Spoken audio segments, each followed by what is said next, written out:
அப்ப இத மாதிரி நரகத்துல கிடக்கக்கூடியவங்க அந்த நரகத்தினுடைய காவலாளிகளை பார்த்து சொல்றாங்களா, உதூர் அப்பக்கும் யுஹஃபிஃப் அன்னா யௌமன் மினல் அஸாப், ஒன் டே ஹாலிடே கேக்குறாங்களா, ஒரே ஒரு நாள் எங்களுக்கு லீவ் தரட்டும், இந்த வேதனை தாங்க முடியல என்று சொல்லி அவர்கள் கெஞ்சுகின்றார்கள். அப்படி கெஞ்சக்கூடிய நேரத்தில் அந்த மலக்குகள் கேட்கிறாங்களா, அவலம் தக்கு தாய்த்திக்கும் ருசுலுக்கும் பில் பையினாத், இறை தூதர்கள் உங்கள்கிட்ட வந்து தெளிவான அத்தாட்சிகளை தந்தாங்களா இல்லையா? இப்ப நமக்கு அத்தாட்சி என்ன? நஜாத்காரன் சொல்றதுதான். நாங்க வந்து என்ன செய்யறோம், குர்ஆனுடைய வசனங்களை சொல்லி சொல்லி சொல்லி உங்கள்கிட்ட எடுத்து சொல்றோம். அப்ப இப்படி சொன்னாங்களா இல்லையா?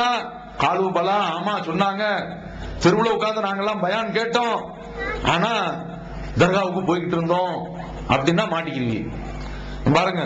அப்ப அந்த நரகத்துல இப்படி கேட்கப்படும்.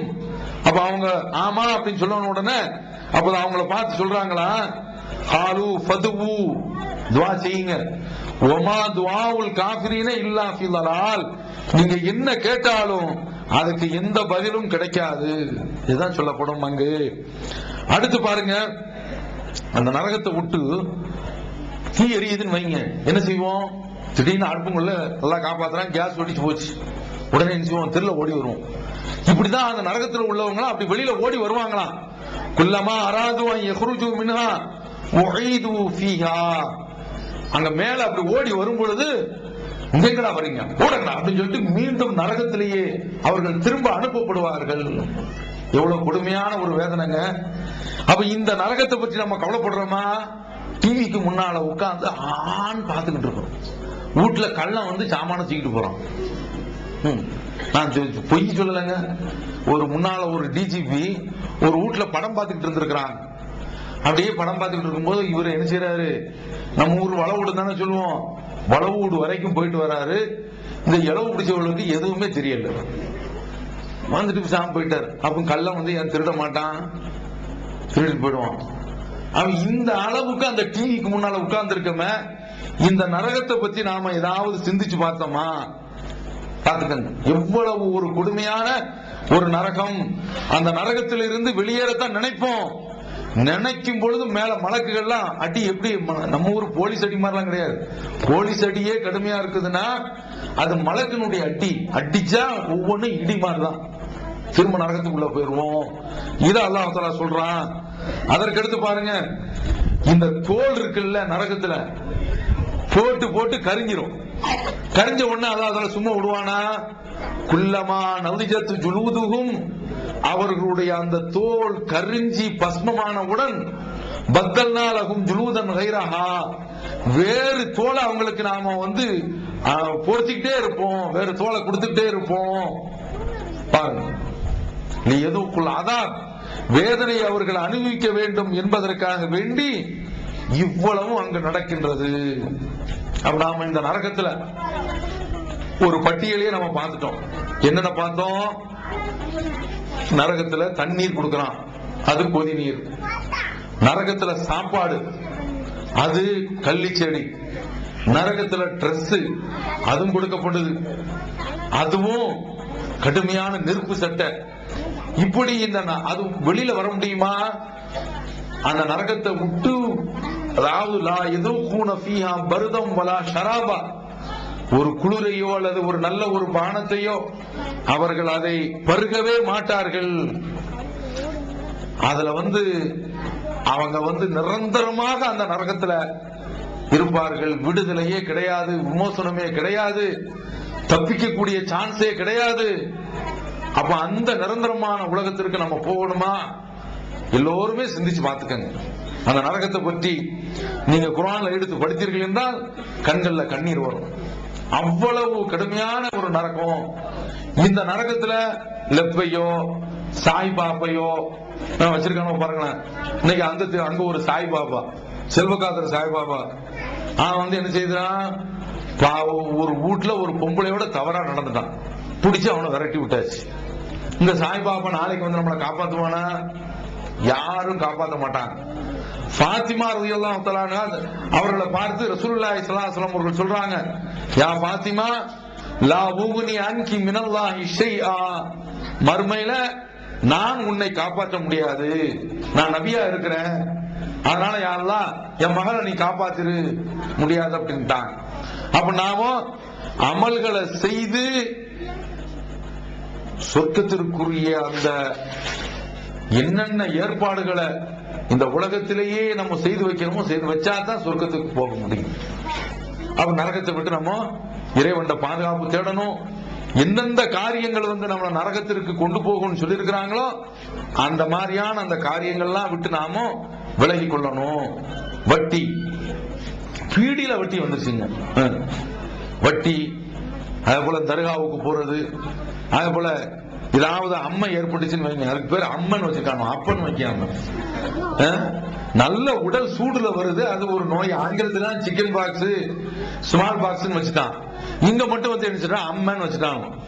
இந்த அம்மா வந்த உடனே இங்க இருந்து தாசின்ட்ட கூட்டு போறது. அவன் ஒரு கொண்டை ஒண்ணு வளைச்சிருக்கிறான். அவன்கிட்ட போய் அவன் ஏதோ பைத்து பிடிக்கிறான், நாத்த பையா. அப்ப இந்த மாதிரி இந்த ஆட்கள் எல்லாம் இப்படி போய் அல்லாஹ்விற்கு இணை வைத்தீர்கள் என்றால் நிரந்தர நரகம்தான். அல்லாஹ் நம்மை காப்பாற்ற வேண்டும். இப்போ இறைவனுடைய அருளால நாம நரகத்தை விட்டு பாதுகாப்பு பெற்று விட்டோம் என்றால் சொர்க்கத்துல என்ன அந்த காட்சியை பார்க்கணும் இல்ல? பாருங்க, அல்லாஹ் தஆலா சொல்றான், முதல்ல வந்து சொர்க்கத்துக்கு போன உடனே நாம வந்து என்ன சொல்லுவோம் தெரியுமா? அல்லாஹ் சொல்றான், வகாலு, அவர்கள் சொல்வார்கள், அல்ஹம்துலில்லாஹில்லதி அதுஹப அன்னல் ஹஸன், அல்லாஹ்வுக்கே எல்லா புகழும். அல்ஹம்துலில்லாஹ் தான குர்ஆன் துவங்குது. இந்த குர்ஆன் அப்படியே நம்ம எங்க கொண்டு போய் விட்டுரும்? சொர்க்கத்தில் கொண்டு போய் விட்டுரும். சொன்னாங்க போன உடனே நாம சொல்லக்கூடிய வார்த்தை அல்ஹம்துலில்லாஹில்லதி அதுஹப அன்னல் ஹஸன், கவலையை போக்கினானே அவனுக்கே எல்லா புகழும். இன்னைக்கு நாம கவலை இல்லாம இருக்கிறோமா? எல்லார் வீட்லயும் நீங்க வந்து நினைப்பீங்க, மன்மோகன் சிங் பிரைம் மினிஸ்டர், பிரதம அமைச்சர், அவருக்கு ஒரு கவலை இல்லை. நாடாளுமன்றம் கிழிஞ்சு போய் கிடக்கு. இன்ஸ்பெக்டர் ஊழல்ல நாடாளுமன்றத்தை நடத்த விட மாட்டாங்க எதிர்கட்சி தலைவர்கள். அவருக்கு கவலை, நாடாளுமன்றம் நடக்கணுமே, நம்மளை வந்து பிரச்சனை உருவாக்கிட கூடாது அப்படின்னு அவருக்கு கவலை. இந்த கருணாநிதி, நம்மளுக்கு தேர்தல் நெருங்க போகுது, நம்ம பொங்கல் அரிசியில நிறைய போட்டு கொடுக்கணுமே, சர்க்கரையை போட்டு கொடுக்கணுமே, சிறுபருப்பை போட்டு கொடுக்கணுமே, பாசி பருப்பை போட்டு கொடுக்கணுமே அப்படின்னு சொல்லிட்டு பெருச்சாரு ரேஷன் கடையில பொங்கல் அன்னைக்கு அள்ளி போறாரு. பெண்களும் போய் வாங்கிக்கங்க, அதெல்லாம் விடாதீங்க, பொங்கல் நமக்கு இல்லைனாலும் சரிதான், போட்டு நம்மளை வந்து சாப்பிடுறது ஏன் விடுவான்னு. அப்ப அவருக்கு கவலை என்ன? நாளைக்கு நமக்கு ஆட்சி வரணுமே. ஜெயலலிதாவுக்கு அவங்களுக்கு என்ன கவலை? இந்த கருணாநிதி ஆட்சிக்கு வந்துடக்கூடாது, நாமளும் ஆட்சிக்கு வரணும், அவங்களுக்கு கவலை. எல்லாத்துக்கும் உலகத்துல வந்து கவலை தான்.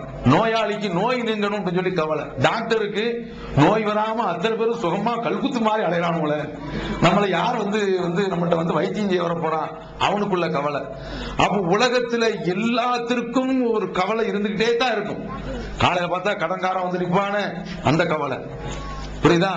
அப்ப இப்படி ஒவ்வொரு கட்டத்திலையும் வந்து நம்ம இந்த தெருவுல உள்ள பிரச்சனை வந்து என்ன? மழை பெஞ்சா இந்த கவர்மெண்ட் பண்ற அநியாயத்தை பாருங்க. ரோடு மட்டம் வீடு மட்டத்தை கூட மேல போயிருச்சு. அப்ப என்ன? அந்த தண்ணீர் வர்றதுக்கு வந்து ஏதாவது ஒரு பாதுகாப்பு ஏற்பாடு பண்றானுங்களா?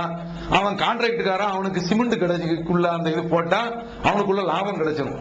இப்போ வந்து ஜல்லி மணல்லாம் கொட்டி வச்சிருக்கான், நாங்க தான் இறங்கி போட்டு உனக்கு குண்ணு விடுவோம் சொல்லி நிக்கிறோம். இப்படி ரோட்டை போட்டு உயர்த்தி விட்டுறானோ இந்த பகுதியில் உள்ள மக்கள் என்ன செய்ய வேண்டியிருக்கு? தண்ணீர் உள்ள வந்து விழுந்து அதை சோத்து ஊத்த வேண்டியிருக்கு. அப்ப மழை பெஞ்சா கவலை, வெயில் அடிச்சா கவலை. அப்ப எல்லாத்துக்குமே வந்து என்ன ஒரு கவலை இருந்துகிட்டே இருக்கும். இந்த கவலை எங்க இருக்காது? சொர்க்கத்துல இருக்காது. பாத்துக்கணும். அதுக்குதான் நாங்க சொல்றோம், சொர்க்கத்துக்குரிய அந்த காரியத்தை செய்யுங்க. பாருங்க, அதற்கடுத்து அந்த சொர்க்கத்துல வந்து பசி இருக்குமான்னு கேட்டா பசியே இருக்காதான்.